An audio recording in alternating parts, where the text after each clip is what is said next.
from comes from Jesus Love. These are, we love to call them pink books because they're written with a pink cover. But there are love scriptures, and they're channeled messages from Jesus through a group of sensitives called the Brotherhood of the Followers of the Present Jesus. And this one comes to us on page 4. It says, "Be not concerned about receiving of the wealth of the world. You waste your energy. Be concerned about giving love. Focus your energy on this. This is the kingdom of heaven." You miss the point when you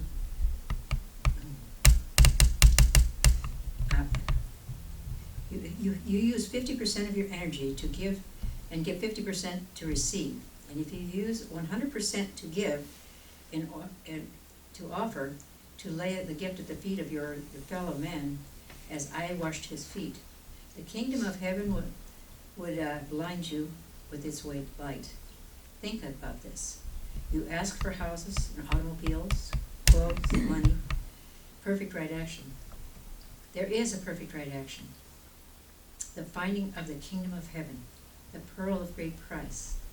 Leave the world's possessions to those who know no higher joy. For to seek the riches of the world is like choosing stones when the Father would give you bread. It is a matter of centering the attention. You do no wrong to center half of your attention upon giving and half upon receiving. You think that by doing this you achieve balance. But should you, in a moment of complete giving with no thought of return, now the joy of heaven, you would never ask for again. It would be concentrating on you and wish to concentrate on receiving. So there you are. I wish you joy. I wish you to know joy. As I hung on the cross, I was in heaven. I was in heaven. I wish that every one of you could know such joy. The world thinks I suffered. I experienced mental and physical joy because I held nothing back and resisted nothing. I had no fear to cause pain. Interesting. Fear causes pain. Can you think of that? Thank you, Jesus. And now we have a speaker this morning who is a total delight. She has been with the teaching of the Antichrist probably about, I'd say probably at least 20, maybe 25 years. Would I be guessing correctly? Close anyway. We hit 30. You hit 30. I knew I was close. We didn't find you. Okay. But she has been in the past a teacher, a leader teacher, and a Christ counselor. But she took a hiatus, and now she's back with us as a guest speaker today, and she's speaking to us on dreams manifested now. Please help me welcome Cathryne Bruce Johnson, our beautiful speaker today.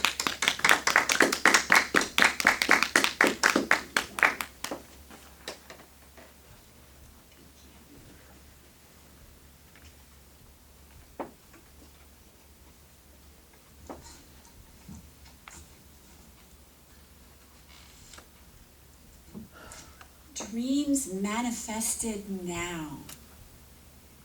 January is such a wonderful month. It's a new year. It's winter. And this entire month of January, beginning of the new year, we've been looking at manifesting dreams. Because in a new year comes a fresh slate, an idea that we can recreate ourselves, that we can again align to something wonderful and magical and good that lifts us and fills us up. And those are what our dreams are, the magical, wonderful things that are part of our true desires that we would like to bring into the world to experience for ourselves. So we come in with our dreams, and these are seed ideas, our desires, our seed ideas. Because, I'm remembering, we're still at winter time. It's still a time where the earth is resting. It's preparing itself for new growth and new blossoming. And all of our dreams, I'll equate it more with our true desires. These are, they all start with the seed idea. The seed idea. So the process, if we want to manifest a dream, we have to be pretty clear, very clear, as a matter of fact, on the seed idea underneath the dream, underneath the desire. My question is, do I know what I want? Maybe I do. Maybe I don't feel confident as I walk around in my life in this skin if I know what I want. But the wonderful news, the good news, is that there is a divine wisdom within all of us that knows these seed ideas, that knows our true desires. I often get very busy, very distracted with the TV programs or with the Pinterest and the social media sites, all filled with ideas. But are they my seed ideas? The only way I'm going to know that is I have to go to my own garden. A secret garden, maybe it's a sacred garden, that sacred garden within which we all have. This is the point where I can meet with my inner self, my divine self.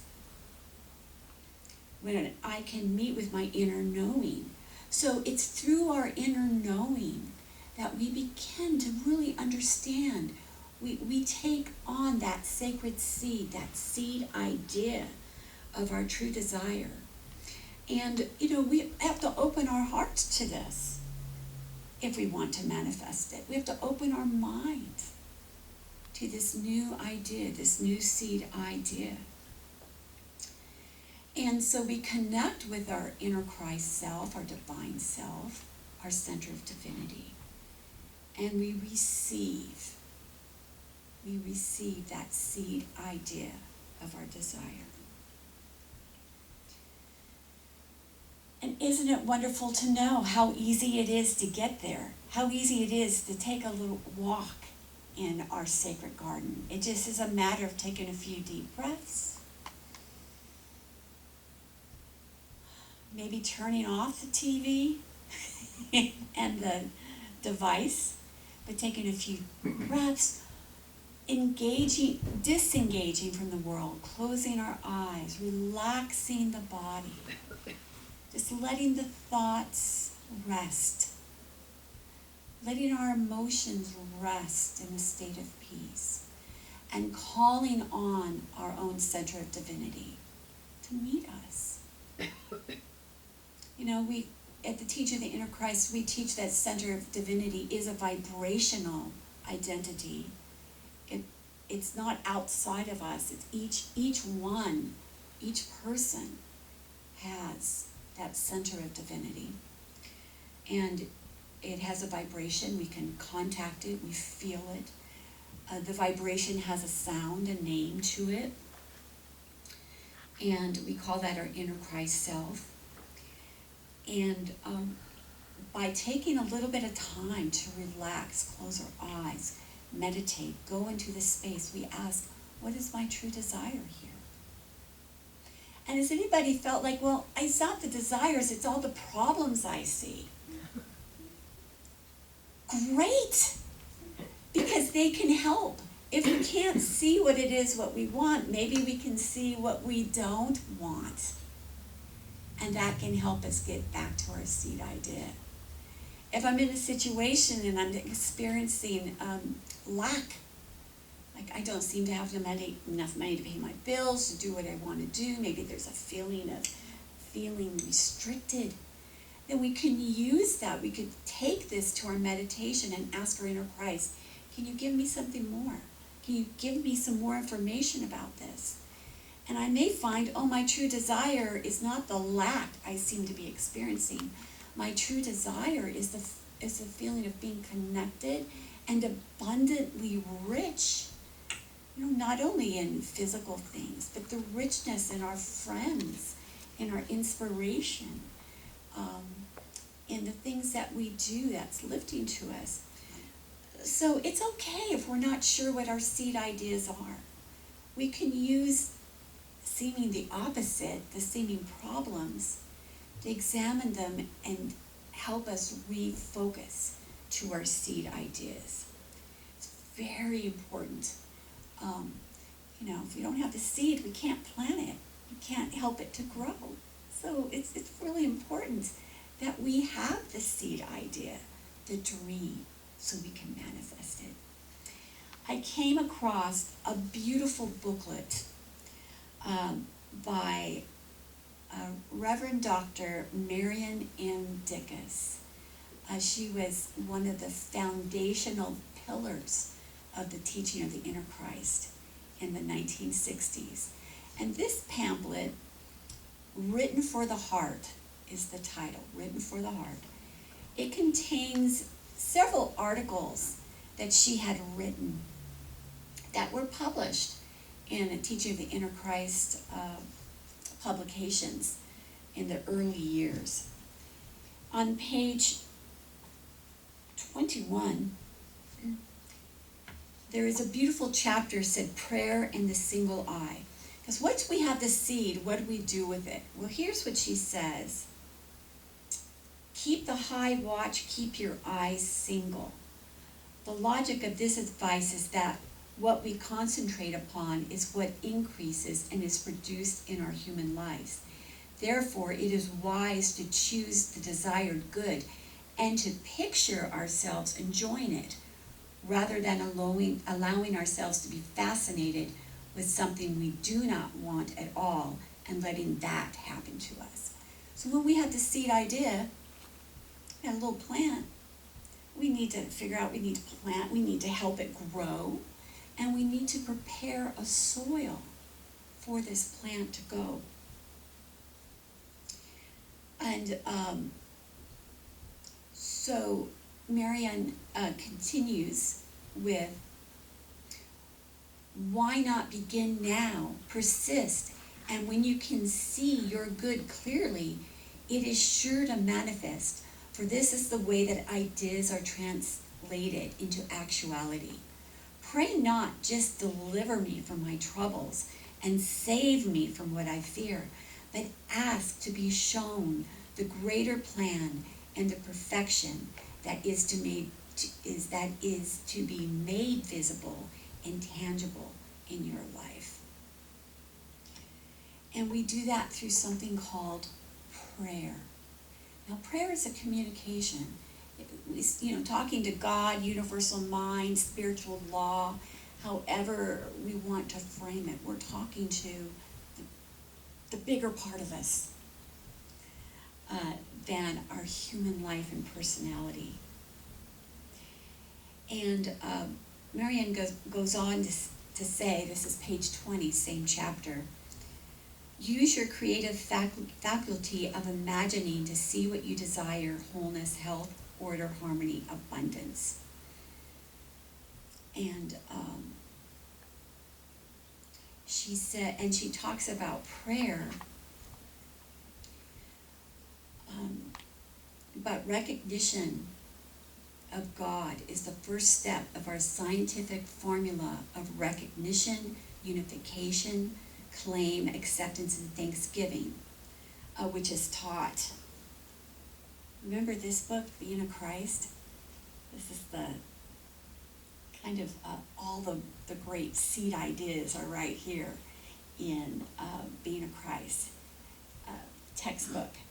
And there's a whole chapter there about scientific prayer. And the wonderful thing about scientific prayer is that it prepares the ground, our mind, to receive the seed idea. And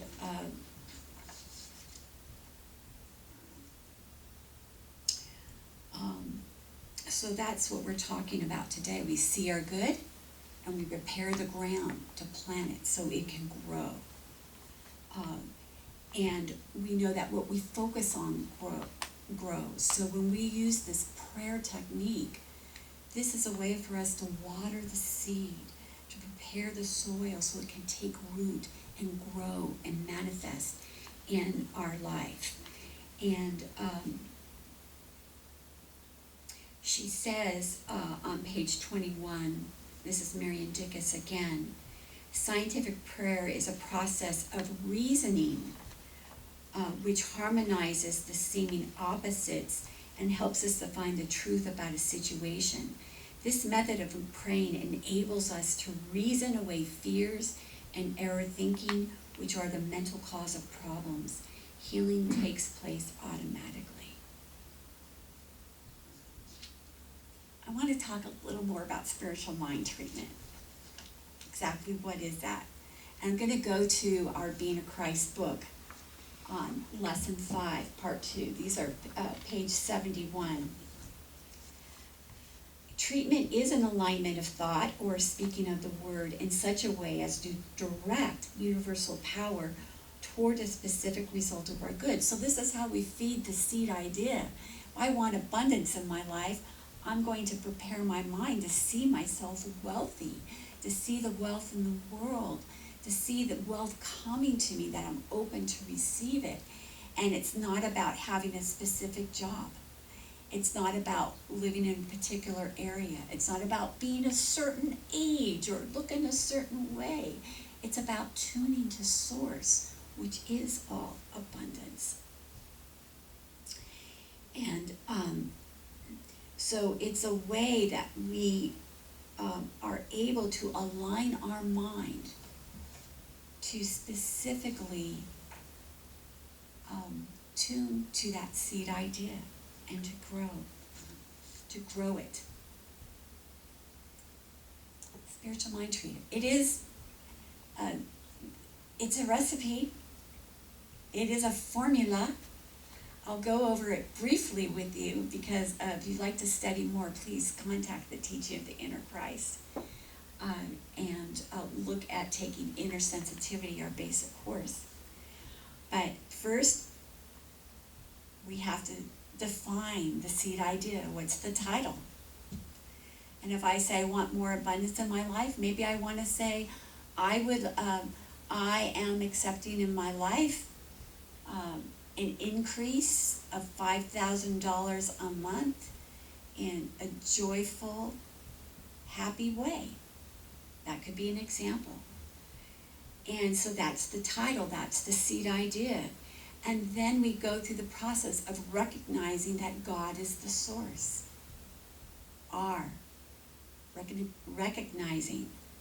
Recognition, God is the source, universal mind. Then we unify with God. All that God is all abundance. Unifying, I am one with all that God is. I am one with the abundance that I seek. Claiming, I claim this good of an increase of $5,000 a month in my life in a joyful, happy way. And then I accept it. And I accept. We say these words, I accept this desire I want. And then as any fears or doubts come up, we let them come up and we put statements of truth with them. And I would, if I have a fear that there isn't a way for money to come to me, I say, in God all things are possible and all doors are open for me to receive my good. That's the art goes in with the science. So this is a tool, and the more we use this tool, the more we learn how to apply it. And then we give thanksgiving. After we accept our good, we give thanks in advance that it's here, it's manifested right here, right now.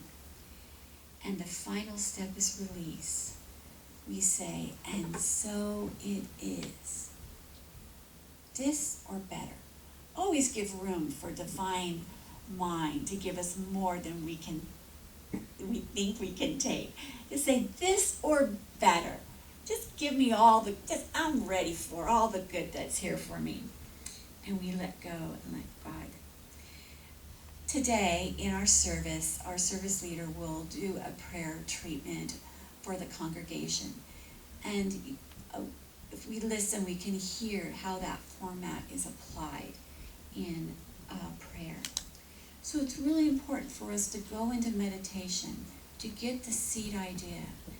Then let's prepare the soil and plant the seed idea by doing our spiritual mind treatments. What are we doing? We're aligning that monkey mind that's going everywhere. We're aligning it to these spiritual ideas and to these spiritual law, which says there's only abundance. All that lack is something we make, is something that somehow we're living in, but it's not the truth of us. And so, and we treat daily when we do these prayer treatments. We treat daily because we just let the soul, we just keep our mind clear. And we pick out the weeds. You've heard that before. Take the weeds out of your garden. Well, what are the weeds in my garden? They might be doubt, might be fear, might be negative thinking. It might be resentment. Am I resenting anything? Am I blaming?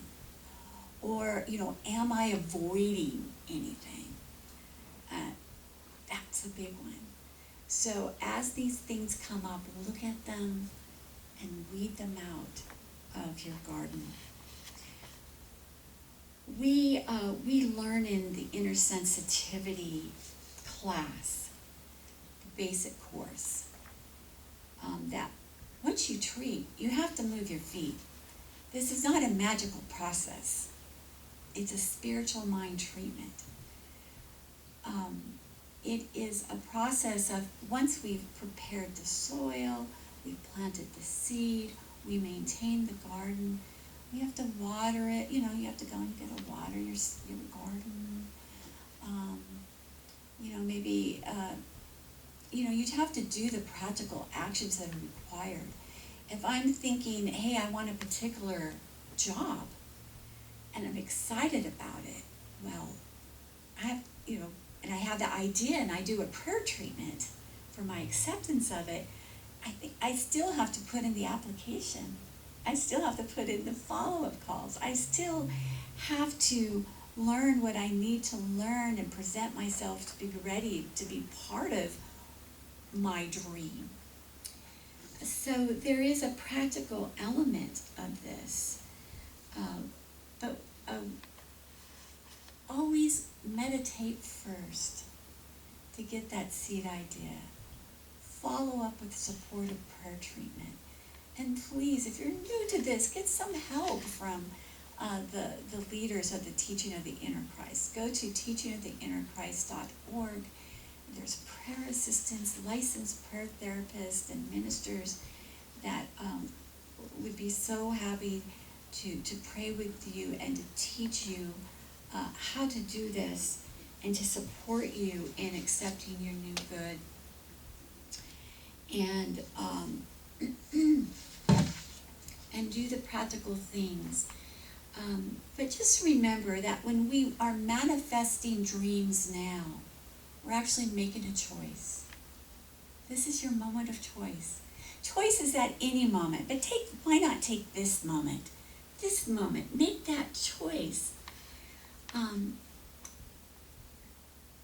Are we brave enough to discover and rediscover our true desires?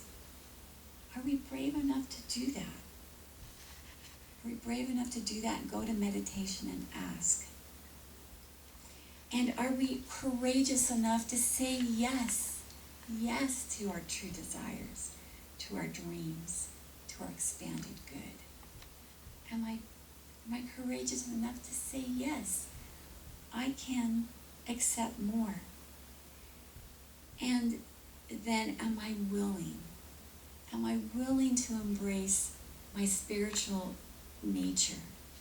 Am I willing to walk in the sacred garden of my great good, of my own inner self, here and now? And so choose. And so it is. Thank you, wonderful God.